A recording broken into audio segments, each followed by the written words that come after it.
So this is Dinant in Belgium. The river you can see here is the River Meuse, and above the town we've got the citadel on those rocks. So it's quite a well defended place, but if you're coming from this direction, if you're coming from the other direction, a little less so. I'll turn the camera around and you can see looking down here. See, Dinant's not a particularly large place, and there were about 7,500 people more or less living here in 1914. So the First World War begins, as far as this country is concerned, with a demand that German troops would be allowed to cross Belgium, and that was refused. German troops invaded Belgium as part of the Schlieffen Plan. This brought the United Kingdom into the war, and they advanced in many places. One place being they advanced as far as Dinant. But here, on the 15th of August 1914, they were pushed back, and the French managed to advance as far as 10 kilometers. The bridge you see there, which is obviously a new one because the bridge was blown up during the First World War, the former one, but at the left hand side of the bridge, Charles de Gaulle was wounded, the future president of France. So he was wounded then on the 15th of August 1914. Now, however, the German army managed to regroup and attack in force, and it captured Dinant on the 23rd of August, and they entered the town from the northern end. And then a massacre took place here, which killed roughly 10% of the population. Now, only 2 civilians died in the initial occupation. That one was worked for the post office, and the other one was an ambulance, had something to do with the ambulance service as it existed then. Now here I'm going to show you a memorial to the dead, the murdered, that took place here, and it's got a description, so I'll read it and I'll add a few points. So I'll read it in English. Inaugurate in 2014 the presence of the King and dignitaries memorial to the victims of the 23rd of August 1914. It's an extremely sober hued stone, much like a monolithic crypt emerging from the ground. Its dimensions were symbolically extrapolated from the figure 674, which corresponds to the number of civilian fatalities by German bullets. I do need to point out though that not everybody was murdered by bullets, by gunshot. There's even cases of people being burned alive, tied up and set on fire, and that happened, for example, in the villages outside here. I'll read this directly in English so I don't have to translate. On the 15th of August, the advance guard of the 3rd Saxon Army engages in a terrible battle against the French troops entrenched on the left bank of the River Meuse. On the 23rd of August, the Germans perpetrate atrocity against civilians and destroy most city buildings. 1/10 of the population is executed, and 2/3 of the public and private buildings are reduced to ashes. All day long, a fierce artillery duel and the continuous exchange of fire opposed French soldiers to the considerable German forces. Now, it just needs to be pointed out that Dinant is very close to France, and those that it was the French army, it was those units, elements of the Belgian and British armies as well, and British army was in this sector. It wasn't later in the corresponding sector further to the west, because after the Battle of the Marne, it was sort of reorganised that Britain would look after the front to the north, whereas the French were in the south. Now, one thing is that these troops, I did use the word German army, but it isn't really the German army as such, because the German army didn't really exist. Hitler was in the Bavarian army, and these soldiers who were here were Saxons. So it was independent parts of the German Empire, the Second Reich. And these soldiers were from the region of Dresden.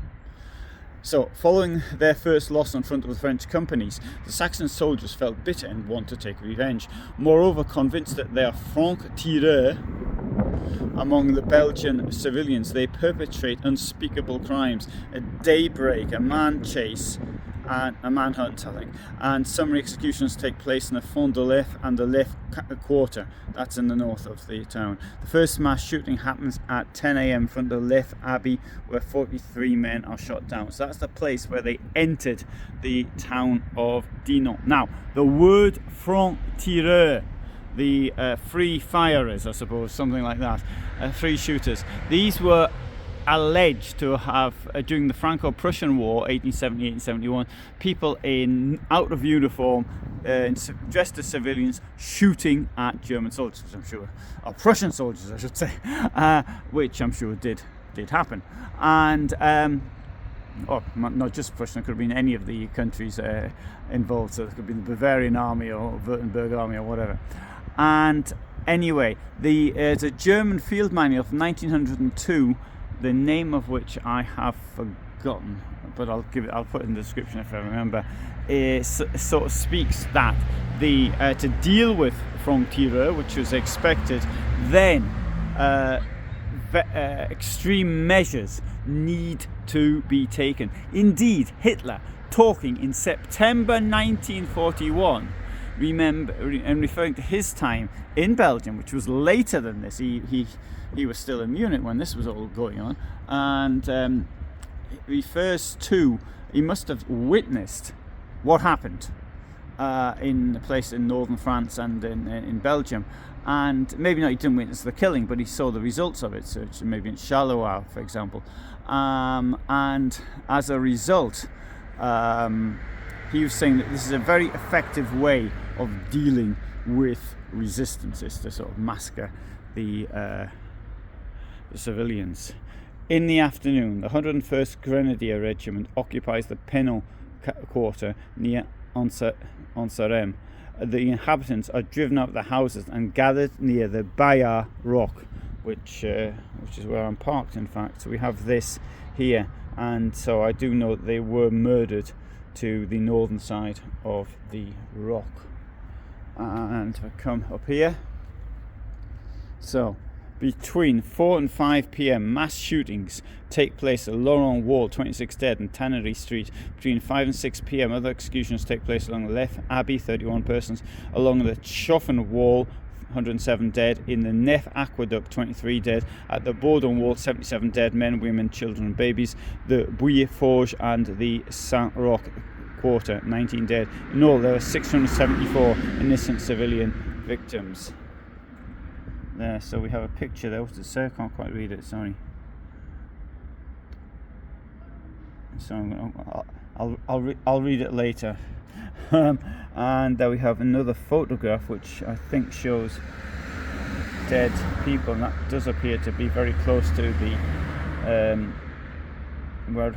the rock, because of the Meuse in the background. At nightfall, the Germans separate men from women.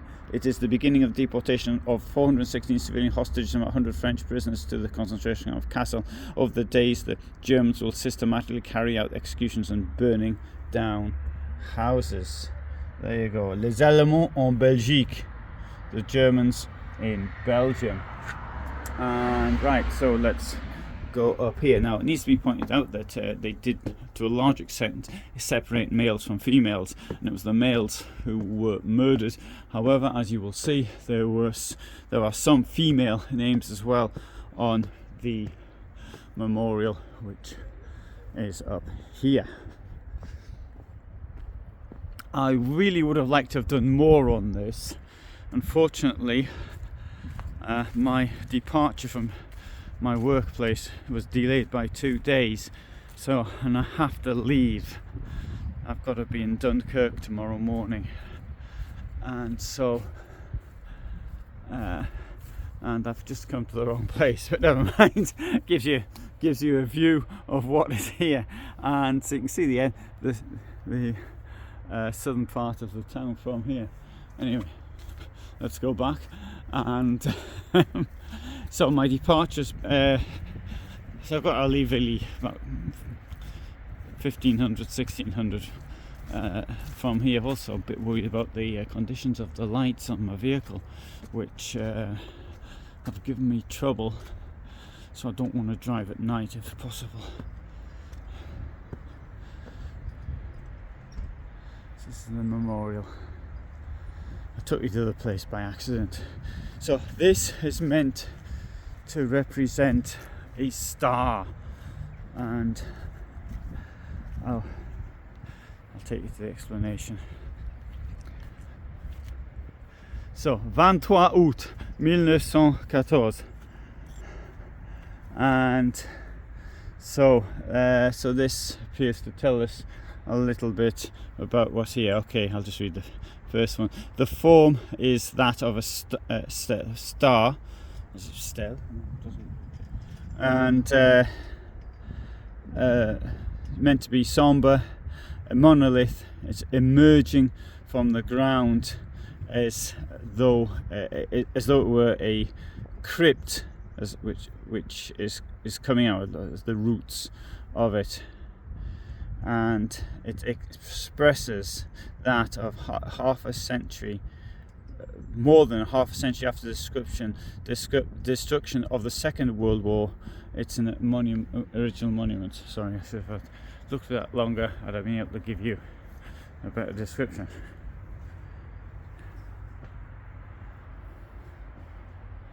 And so here we have the names of the victims. In alphabetical order, if I'd started off at the other side. And rescapés de fusillade. Oh, 4 unknown people.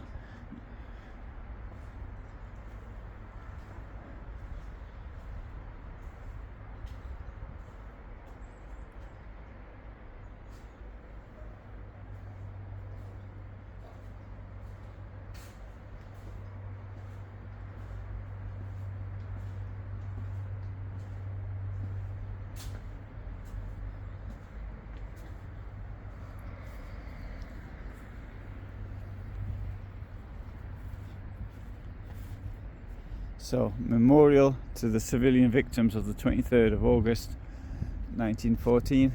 On one doesn't wish for peace, one makes it.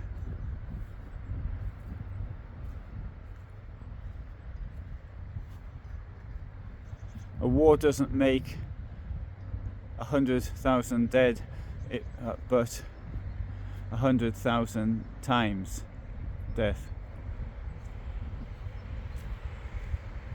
That was the translation. Let's go on the side.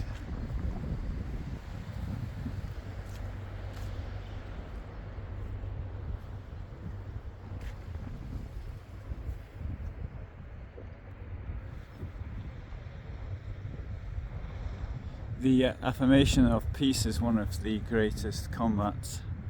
La meilleure arme. The best weapon is to sit down and talk. Yeah, I'd agree with that. La paix est une création continue. Peace is a continuous creation. Œil pour œil finit par rendre aveugle le monde entier. An eye for an eye makes the whole world blind. Warum Krieg? That's German for why war. So, that is the monument here at Dinant, and so I'm sorry that I'm unable to do more from here on this. I am somewhat limited by time, but I am on my way back. I'm going to visit 1 or 2 places and I'll talk about them if I can. The moment from me in Dinant in Belgium. I'll do a documentary style video on this as well. Someday, whenever I get around to it, which is so much stuff to actually upload. Anyway, thanks so much for watching. Hope you found it interesting. All the best. Bye for now.